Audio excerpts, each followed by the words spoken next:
The Hur locker, Charles. What do you think of that? Very well done. The art department strikes again. Thank you. Yeah, I like this poster.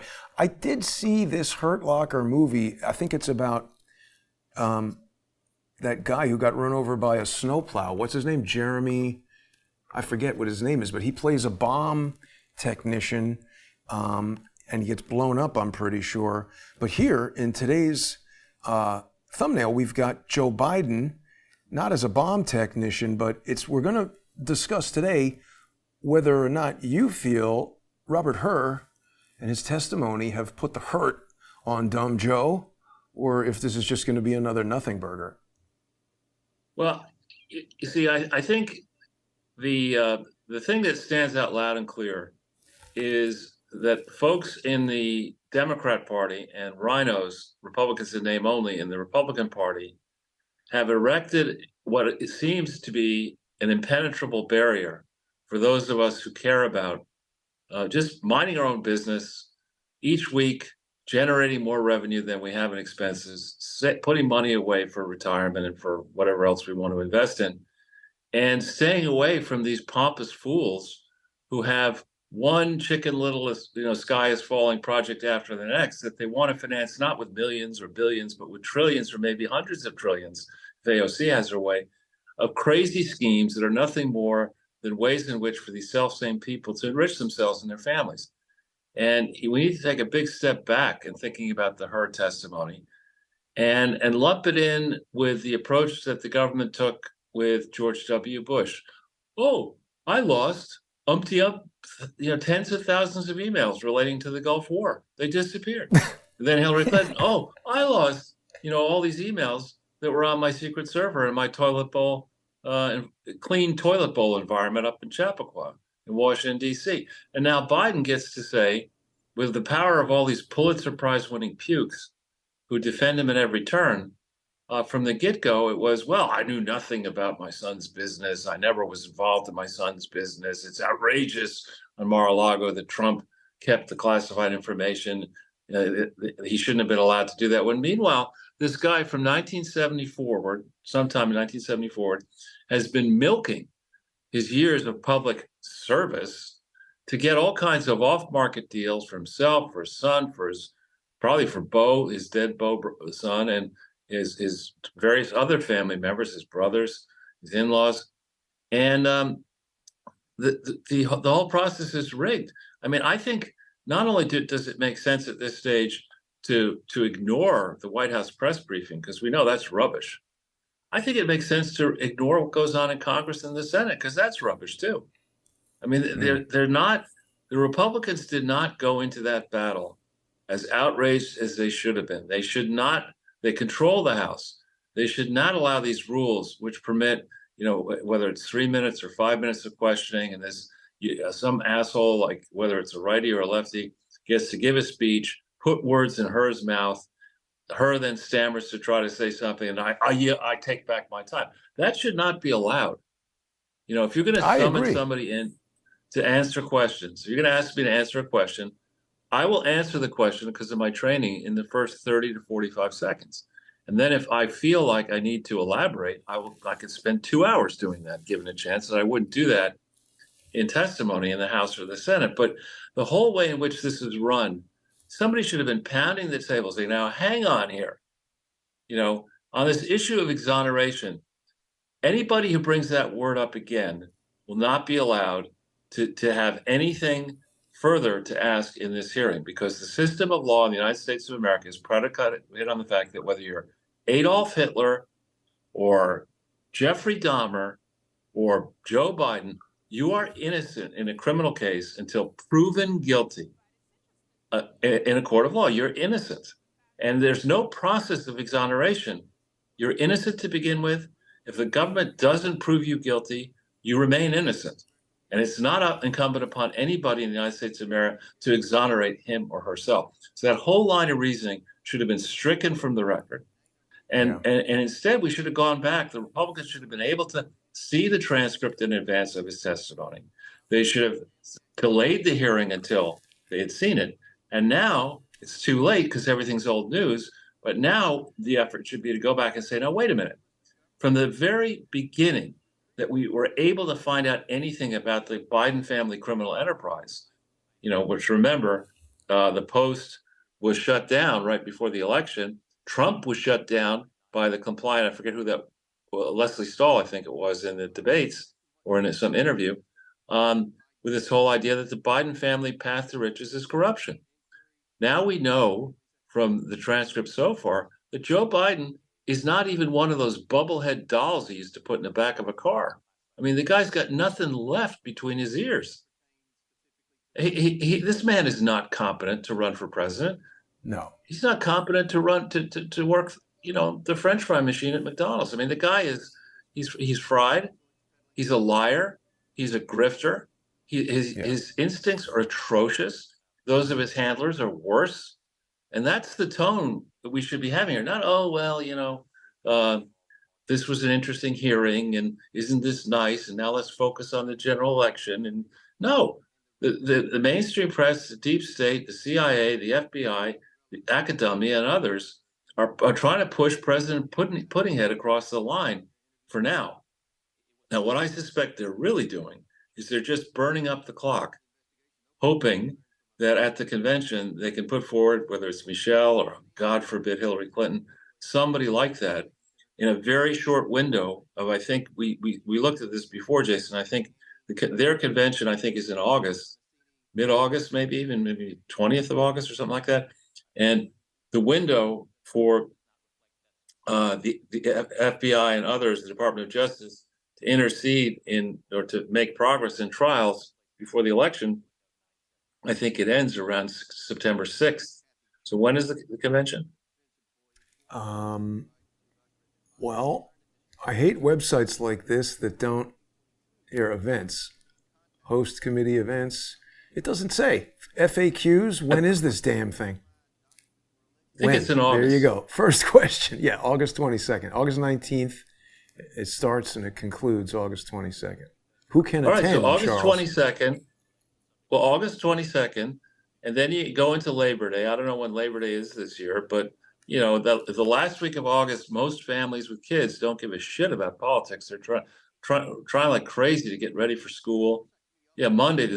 So they'll have the convention. There'll be no significant news through Labor Day, and then you got 3 business days for the Department of Justice to make an issue about if it's Michelle. So they're going down, I think, roaring down this track of saying, yeah, let Puddinghead stand out there, let him do what he wants to do. And then reluctantly at the last second, we're going to have this drama, maybe beforehand, Puddinghead will say, I really can't do it anymore. But for the good of the nation, I'll throw it open at the convention and somebody like Michelle gets drafted. That's their game plan. It is not running this person because, just looking at that transcript, no serious person would look at that transcript and remember, I don't know when the interview occurred, but that I believe was many weeks ago. So his condition has only gotten worse. No serious person is going to look at this transcript where he makes car noises and he says, according to, I think it was Jesse Waters, the clip I saw my time last night, he has something about how he was out hunting something or other with sumo wrestlers using a bow and arrow. Did you hear that? I did not see that in the, let's see what it says here. I've made a searchable, wow, look at this. Here it is, Charles. He says, I went to Mongolia and great pictures. I unfortunately embarrassed the hell out of the leader of Mongolia. They were doing what they would do at the time of the invasion of the Mongols into Europe in the 800s. And I'm not augmenting this. I'm reading the letter of the page. And then show what a normal day was, or how they bivouac. What the hell is that word? Bivouac. It means to tent. Okay. How they bivouac. And so we're out in the middle of nowhere, and they're looking up on the hill, and we see this tiny line, It's a 20-mile horse race with all these kids under the age of 16 on bareback racing to come down. And you know what? There are sumo wrestlers doing everything they do. What the fuck are you talking about, Joe Biden? I mean, it's just, I think Methuselah at Washington Square Park is more coherent after 25 bong hits. I mean, How did this they is not read that in Congress yesterday? That is the most ridiculous sequence of words. And what was the date of this test? This deposition. It should be at the very beginning. But the problem is this is like 5 different people jammed into one gigantic document. So let's go to the top of the Joe Biden one. Oh, wait. Well, it says October 8th. Okay. 2023. Okay, October 8th. We're at what, March? Oh, yeah, that's 14th? Joe Biden. October 8th, 12:15 p.m. Oh, right, because they said it was the day after Israel was invaded. Right, okay, that makes sense. So March 14th. Okay, this is now 2.5 months. October 8th, we'll call it 3 full months. 5.5 months later, roughly. 5 months later, give him the benefit of the doubt. Give the geezer the benefit of the doubt. That is raving lunatic bullshit. The guy would say something that, under oath after he's just learned of what happened in Gaza. You seriously want this pudding head in charge of making national security decisions now, let alone after January 20th, 2025? This guy needs to be institutionalized. That response is, it's the kind of thing you would expect from somebody who'd had 17 beers. Exactly. Right? It's not. This is a man who claims to have been at the helm of American foreign policy, for 50 years. He's talking about sumo wrestlers and horse races for 20 miles. And what does one thing have to do to the other? I don't think a sumo wrestler could even sit on a horse. It would break the horse. Yeah, I embarrassed the hell out of myself in front of the leader of Mongolia. Okay, I mean, is this like an argument? Remember, this guy's not trying to be ambassador to Mongolia, right? And just on the basis of that one word salad, I'd be saying, get the white coats in here, man, immediately. Actually, Charles, forgive me. I'm completely wrong. Sumo wrestlers can ride horses. Maybe Joe Biden's not crazy. There are no sumo wrestlers on horses. That is Look at it. That is photo evidence. It's ridiculous. No, it's ridiculous. I don't know where that's from. Maybe a horse would ride a sumo wrestler. Wait a second. But I don't maybe he's on to something. Maybe this is what he saw. What is this? This is Asian horse racing. Sumo wrestlers are pro horse riders, by the way. What the hell? Is Joe Biden not out of his mind? I mean, even if he saw this, that description was still not in Mongolia. Not in Mongolia. There are no sumo wrestlers in Mongolia. Sumo wrestlers are Japanese. Yeah. Right. Anyway, it's just, come on.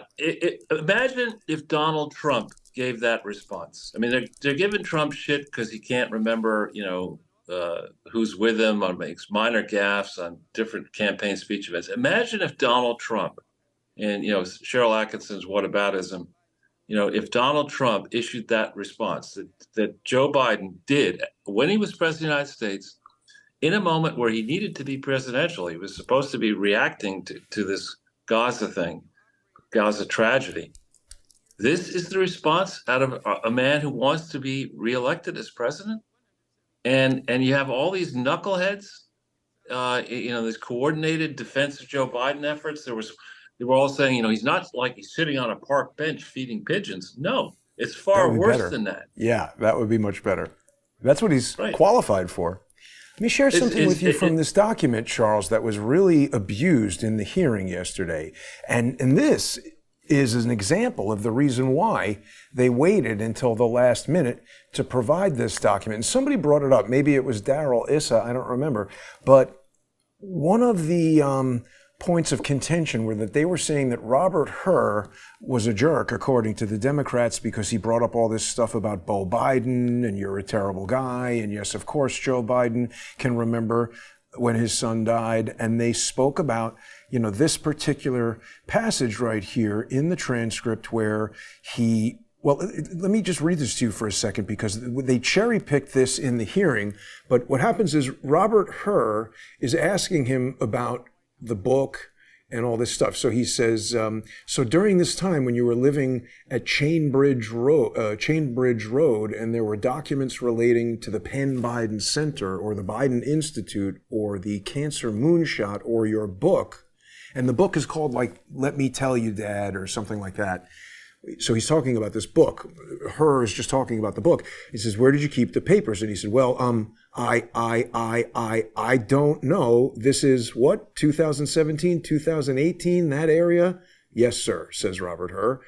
Biden responds, "Remember, in this time frame, my son has either been deployed or is dying, and so it was. And by the way, there were still a lot of people at the time when I got out of the Senate that were encouraging me to run in this period, except the president. I'm not, and not a mean thing to say. He just thought that she had a better shot of winning the presidency than I did. And so I hadn't at this point even thought I'm at Penn. I hadn't walked away from the idea that I may run for office again, but if I ran again, I'd be running for president. And so what was happening, though, what month did Bo die? Oh, God, May 30th. And then look at what they've done in this transcript, Charles. This is interesting. 2 dashes. So he says May 30th, and then whoever is transcribing this, they seem to have a shorthand. That to me suggests a long pause, and then someone named Ms. Cotton, who is not being interviewed, says 2015. A separate unidentified male speaker says 2015. Biden says, was it 2015 he had died?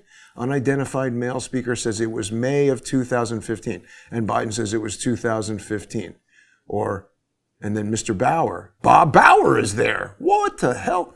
Or I'm not sure of the month, sir, but I think that was the year. So what they did in the hearing is that they just stopped what month? They just stopped by saying May 30th. So he remembers the month and the day, but not the year. And he stumbles through this sentence. Well, yeah, I mean, the guy is a thunderhead. But actually, let me go back a little bit.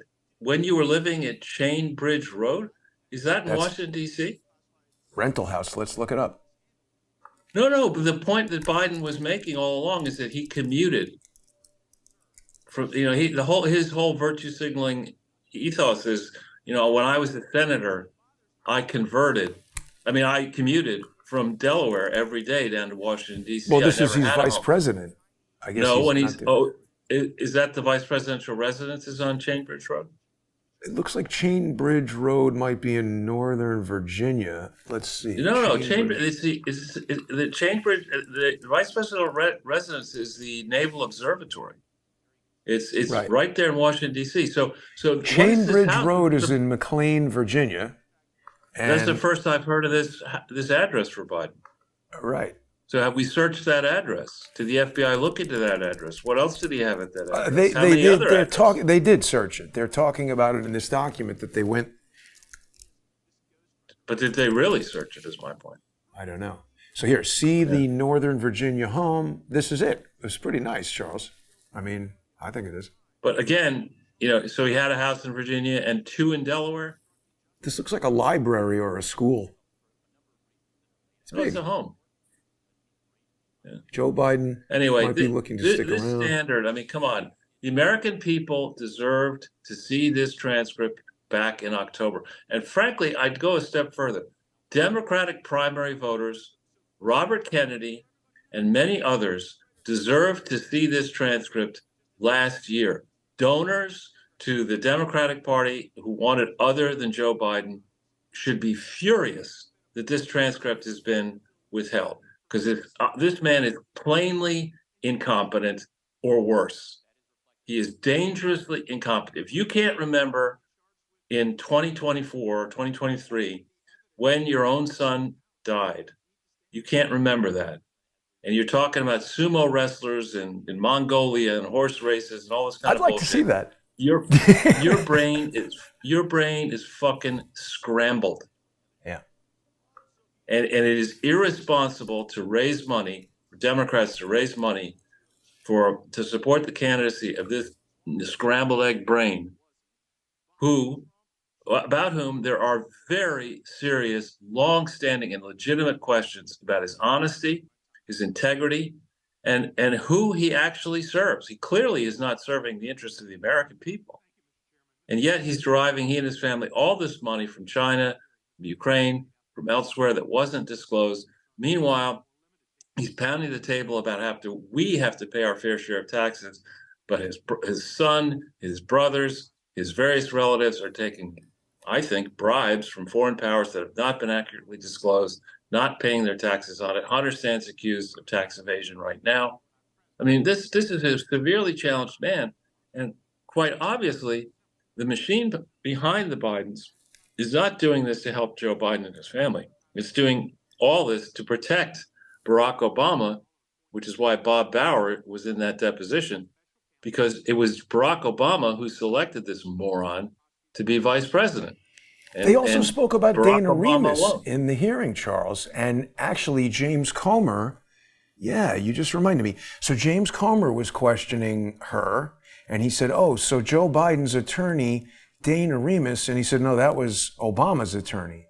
And Comer corrected himself, right, forgive me, Obama's White House attorney. So you got all the Obama attorneys running around Biden. That's exactly right. Right. No, that's exactly, I mean, Joe Biden was selected because the Democrat operatives felt concerned that the wider electorate would wonder about this inexperienced senator, because frankly, Barack Obama, I don't believe, got anything important across the line as senator. He was in the Senate for a brief period, maybe 4 years, barely 4 years, and he accomplished nothing except securing the nomination and winning the presidency. And so the decision to put Joe Biden in there was, I think, a sop to the general public, suggesting that Joe, had on paper all the credentials that were needed that Barack didn't. Barack had no foreign policy experience other than traveling abroad, and you could argue that Joe Biden had both foreign policy and Judiciary Committee experience, and he'd been in the Senate forever, so he was a fossil. And then you put in Bob Gates, a Republican appointee as defense secretary, and the theory was that would mollify concerns about where is this potential radical going to go. Remember the New Yorker cover magazine that had Barack and Michelle wearing Arab terrorist outfits inside the Oval Office. So, the reason I think that Dana Remus, who's a smart person, she's who I spoke to try to warn her about the Obama Foundation, and she was civil and engaged and decent to me in a couple of phone calls, long phone calls. But clearly, if you get to the bottom of what ails the country involving Joe Biden, you get right to here. And you ask yourself, the people who put Obama into power, what are they trying to get out of this mess? What are they worried that Trump will expose? What are they worried that a real Justice Department and a real IRS and a real SEC will expose? That's why we have the drama. That's why we have Team Obama in that meeting, in that hearing. And in addition, I think that team fully expects that Michelle is going to replace Joe. I think you're right, Charles. We're just about out of time. We got another minute until we make our way over to the sponsor-exclusive First Amendment Forum on odyssey.com/@crowdsourcethetruth, crowdsourcethetruth.substack.com, and subscribestar.com, and patreon.com/crowdsourcethetruth. I've been really watching the hearing, actually kind of for the second time this morning and this afternoon. And I want to take you to a few points in the transcript. I made this searchable version of the transcript. It's amazing how they always want to make this stuff as difficult to deal with and search as possible, rather than, as you said, giving it to people so they have adequate time to study it and have an effective hearing. But we'll dig into this, Charles. Anything you want to say before we step out of the YouTube realm? No, that's cool. And we'll see everybody in a few minutes. Nice hat.